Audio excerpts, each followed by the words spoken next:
The animation began in a small town known as Queens.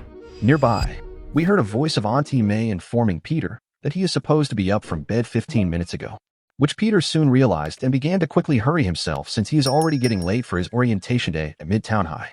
Just as he leaves his home, Auntie May gave him his meal before he joyfully told her she is the best. So while he rushes to get to the train, Peter unfortunately misses it and his hope to get to his destination fade away. But just then, Auntie May arrived to pick Peter using her vehicle. Aunt May drops Peter off at school, and they share a moment remembering Uncle Ben. Peter also thanked her for always being there for him. Just as Peter proceeded to walk into school, a dimensional portal created by Dr. Strange's sling ring opens, which transports the Sorcerer Supreme himself along with a symbiote creature. A serious battle continued between Strange and the symbiote, destroying almost half of the school. However, in a brief moment, a spider is shown coming out from the same portal hole. Meanwhile, Peter wastes no time trying to help those around him and saves a teenager named Nico Minoru.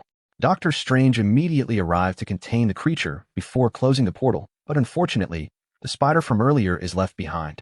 So while Peter and Nico exchange pleasantries, the spider drops out and it lands on Peter's back. After which, it bites the back of his neck and the teenager passes out, while Auntie May rushes to know what is wrong with Peter. As for the spider, it makes its escape on an unseen student's backpack. Several months later, we see Peter rushing again to catch the train to school as he is already late, but yet again he misses the train, so Peter opted for Plan B. And just then we discover that Peter is now Spider-Man, wearing a homemade suit and using rudimentary web shooters.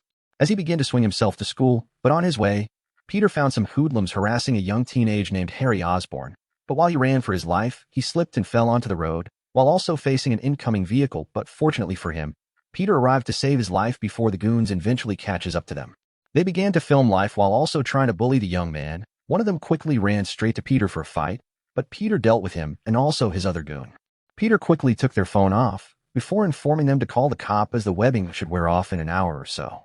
Peter got to his class, and obviously, he is very late.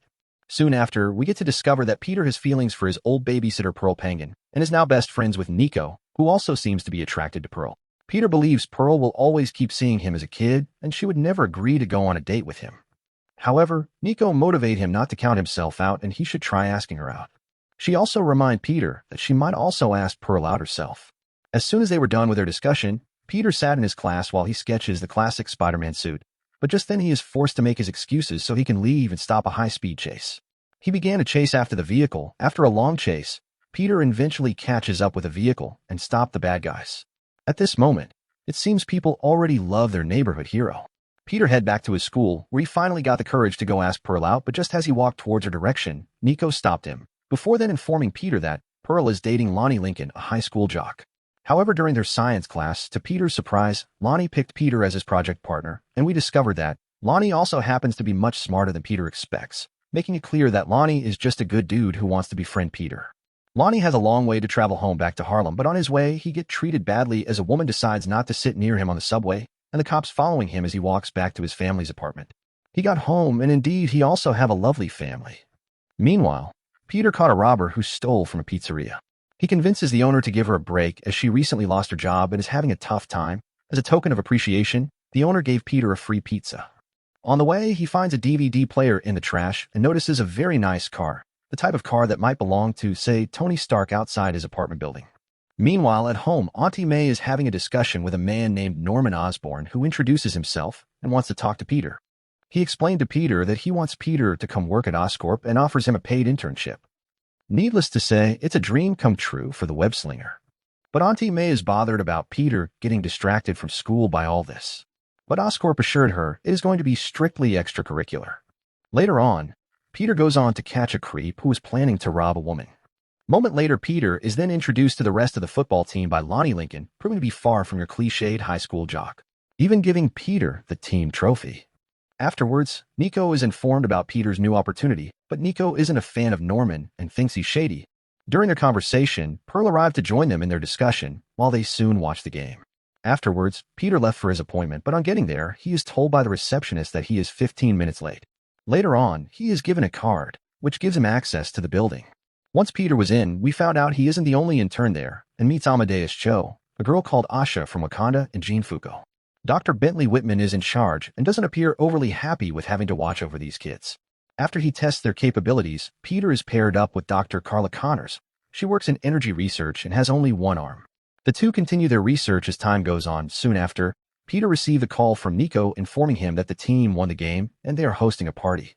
She and Peter are also invited to a party by the football team. Once they were done, Peter gets a news report about a nearby fire and changes in a stairwell before swinging into action. We discovered that the villain is known as Butane, and he has been hired to burn down some abandoned buildings. Once Peter arrived, a serious battle then ensues as he continued to throw fire towards Peter. This was a serious and extended battle as Peter reminds him of burning the wrong building. While in a pet shop, Peter saves some animals before outsmarting and defeat the bad guy. Peter noticed he has a very eye-catching logo which he takes note of. Once Peter was done, Peter goes for his internship, but yet again Peter is very late, which his supervisor doesn't like. However, just then the security guard came in, informing Peter Mr. Osborn want to see him, making everyone shocked, thinking he is going to be sent out of the internship by Osborn. Meanwhile, Nico is left at the party alone, while she has a bad time. Back to Peter, he sees photos of Osborn alongside Captain America and attempts to explain himself to his new boss about coming in late. He promised that he could do better and he wanted to give him another chance, but just then, Norman turns his monitor around and shows Peter footage of him changing into Spider-Man. Before then uttering the words, "So, you're Spider-Man." The episode 2 of Your Friendly Neighborhood Spider-Man then came to an end. Kindly subscribe to get up to date the moment the remaining episodes drops next week. Thanks for watching and goodbye.